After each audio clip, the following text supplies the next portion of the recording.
Hey, and welcome to Matt and Jess TV. I am Matt Rose. And I'm Jessica Bun Bun. This is our Only Murders in the Building Season 5, Episode 10 preview. This is the finale, guys, where everything is going to be tied up. Is it though? Is it possible that we might actually end up with a cliffhanger this season? I mean, this season has followed a little bit of the formula, but it's also been like quite a lot more confusing than in past seasons, where by the end of episode 9 going into episode 10, we all have a better handle on who the actual killers are. And I don't think that we've actually gotten there. So No. tinfoil hats on. I am starting to feel like maybe we are not going to know who the murderer is, or if there's two, maybe one of them will get away, won't get caught, we won't know who they are, but we're also going to get a win, and that win will be somebody's going to be able to save the Arconia, because we're not moving out, you can't make us. I just feel like it would benefit the show to surprise us in some way. And the idea of, okay, the real big bads don't end up getting caught, it would be surprising. I would feel bad for the trio, but if you're like us, you're probably still in denial about what you saw at the end of episode 9. It doesn't really make sense that we're looking at Nona and the boys, Pluston, Lester as the killers here. Yes, it's not sitting right. You can check out our review, of course, because we dive a lot more into that of why we don't think that they have revealed the correct people to us. Yeah, but here we will talk about the future of the Arconia, what's going to happen there, and then also, being that this is the finale, who is going to get killed to set up possibly another season. Yeah, I mean, I've been saying it. If this is the final season coming up, season 6, it's going to be Howard. We just had this really big emotional episode with Howard, our beloved Howard, who we all care about so much. I just think whenever it's the final season, he's going to be the person that we're going to lose, because we are all so emotionally invested in him. Okay, we are going to get into all of this. Before we do, be sure to hit that subscribe button, because we are here with multiple Only Murders in the Building videos a week. We love hearing you guys' theories in the comments as to what is going to be coming up. We are also covering Gen V, and this weekend, Welcome to Derry is finally going to be here on HBO. It feels like this show has been in the works for pretty much a century at this point. Yeah, we're really excited for this show. So hit that subscribe button and stick with us. And also, we have some more Only Murders in the Building coverage over on our Instagram, which is Matt and Jess TV. So you can head over there and follow our Instagram and check that out too. Yeah, thank you guys for supporting us over on Instagram in addition to here on YouTube. So, okay, let's just get right into this subject. Who is going to save the Arconia? Okay, my tinfoil hat is the person that is going to save the Arconia, and they kind of set it up in episode 9, is Jay. And I had been feeling already before episode 9, I'd mentioned that I think that he's going to be the person that's going to come in, because there's been so much smoke around him and the back and forth with him and Mabel, where she's just like, is he a good guy? Is he a bad guy? Is he a murderer? Is he, is there any good billionaires out there? And she called it out again in episode 9, where she was basically like, you know what? I thought that I was okay with this and that I would come and yacht around with you or whatever. But you know what? If it wasn't Camilla that won this bid and was over here, taking all of us out of our homes and throwing us out on the street, it would have been you, Jay, doing that to some other people in some other buildings. So you know what? There are no good billionaires. When you do something actually good, come back and see me. So I feel like the thing that he's going to do to try to impress her is buy out the building and buy out the casino so that everyone can have their homes back.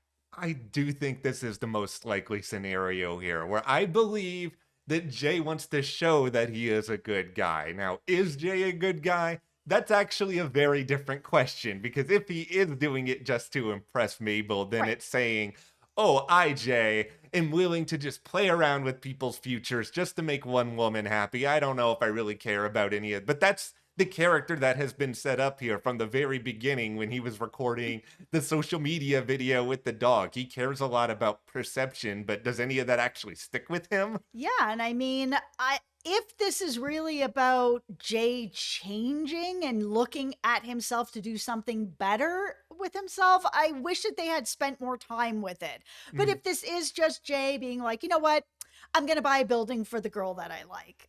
Okay, then I buy that because that's about the amount of time we have spent with Jay. Yeah, I have not gotten enough evidence that he is really capable of significant character development. I Yeah. may also just be saying this because I am bitter about his presence and I want Mabel to end up with Theo there. Hmm. I said it, we need to just send Jay off to the sunset. Absolutely. And Theo is still the end game. We all know it. Yes. Okay. So the other name that's dangling around a little bit in my head, and I think that Jay is a much more likely possibility because, okay, guys, everybody just sigh 'cause I'm about to talk about the mayor again. I don't think it's going to be the mayor because I still believe that the mayor is the killer and the big bad and he can't do everything. But in the event that the mayor is not the killer, I do think there's a universe here where maybe Mayor Tillman has been down at the Velvet Room. He was this other person that has been hinted about and discussed. And if it's a situation where he just knew some stuff and looked the other way,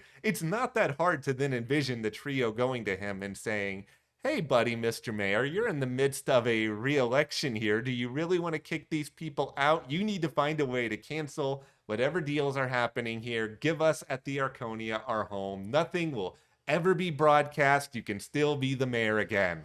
Yeah, I think that the other option is the mayor Mhm. because he seems to be the person that it can allow this to go through or not go through with his, political standing. He can make this happen for Camilla or Bash or Jay or whoever, or he can make sure it doesn't happen at all. So if they happen to have something on him or they can get him to have some sort of change of heart or Mhm. whatever it is, he is truly actually the person that can stop this. Yeah, it just feels like no matter what roles you want to place them in, Jay and the Mayor are the two new characters this season that just their stories feel incomplete. Like I'm Yes. willing to buy everything we've gotten on Bash, everything we've had on Camilla. I feel like we've gotten enough there, but there just are these big blank spaces that need to be filled in. And that's why every Only Murders finale, I'm always sitting here at this point and thinking, how is this going to be 35 minutes? Is this going to be an hour? Is this going to be like, speaking of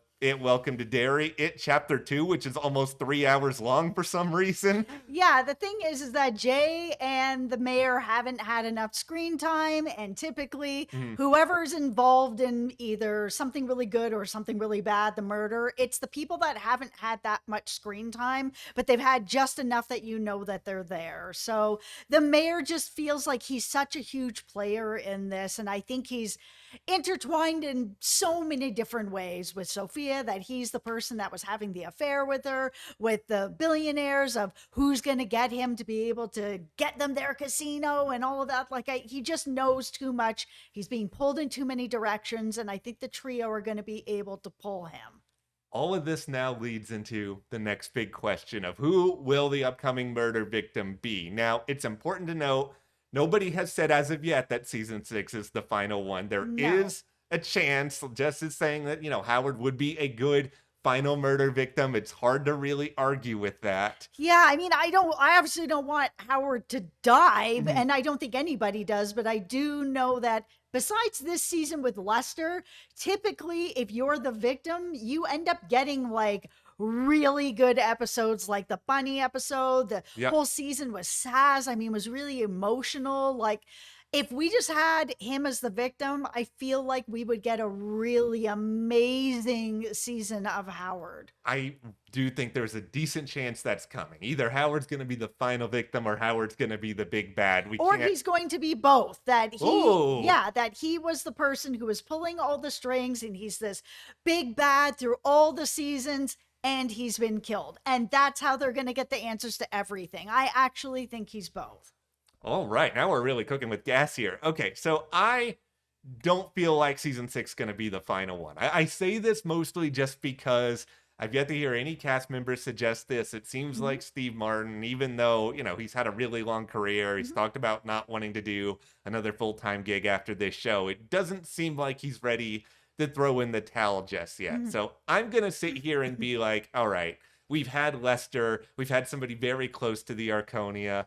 I would not be surprised if we go a little bit beyond the Arconia. I don't think they're going to kill one of the billionaires. I think we're going to No. either see a situation similar to at the end of season 2, or we randomly have Paul Rudd turn up. I guess there's a universe where they could kill the mayor, but it's just, I really don't want to see a season that's all about politics in that world. I just don't really feel like it's a great use of this show. Yeah, I just don't feel like it's going to be someone that we know that well that we've seen this season. So my other tinfoil hat Yeah. person that's going to end up getting killed that we haven't seen this season, but we have seen every season is Jan. She hasn't shown up. I No. know. Listen, she's out there in the ether. I know. It would just be a really interesting kind of bookend to that whole thing that, you know, she's the first murderer and then she's also gets killed, and that it is somebody then that's really close to, you know, Charles, and Charles has been dealing a lot with that this season, especially with, you know, how he felt about his mom and some of the criminal dealing she was dealing with, to then getting really involved with Jan, who ended up being a murderer. I think that it would be really good for Charles if the person who dies next season or for next season is Jan, that he can actually kind of bookend all of that and then move forward. One, it's a great theory. Two, I'm mad at myself for forgetting about Jan through a certain part of this season. How I know. dare And then you. three, I also feel really weird that I'm so upset about the idea of somebody who is a murderer and a terrible person getting killed off. Because yes, Jan I has love you, done Jan. she's done some good for the trio. I'm not going to forget about last season, but she's also tried to kill Charles and done a lot of really bad things. I know. Okay, so beyond Jan, here is one other person within the building I could see, and that is Teddy Demas. And a lot of this is tied to, here's somebody who has an extensive history with all of the trio, has a very dark and twisted history with Oliver. That's something they could explore a little bit more. Obviously, Nathan Lane is an icon. I think they would love to use him. Yep. There are plenty of people who would want him dead in between his shady business dealings, his time in prison. We could maybe learn a little bit about what was going on there, but Yep. also it brings back Theo for a much larger role. And I think that is something this show would really like to do, because they have options here. They can, like we said earlier, bring in somebody new, get another big name, or they can try to flesh out people that have been a part of the show here and there. And because we have gotten a little bit more of Teddy as of late, they could be sort of subtly setting that up. Yeah, I mean, and it's been a while since we've had sort of the idea of, oh, one of the trio could have killed this person like they did with Bunny and Mabel and all that, even though there really wasn't a motive there. But there's a motive here if it was Oliver that was being accused of that. I mean, even in this past episode, we had, you know, Teddy making that joke about Yes. like, oh, you got married again? Oh, I love Oliver's wives. That's not great. So that could easily be seen as a motive. But this is all where we're going entering the finale. I hope you guys are as excited as us, and let us know in the comments, how do you think the Arconia is going to be saved? Do you think we're going to learn about the murderers' true identities in this finale, and who is going to be taken out next? Let us know. Hit that subscribe button, and if you do want to support us further, be sure to join our Patreon. We have a link in the description. All sorts of discussions about Only Murders are happening over on Patreon. Thank you so much to everyone who is supporting us there, and we will see you here next time.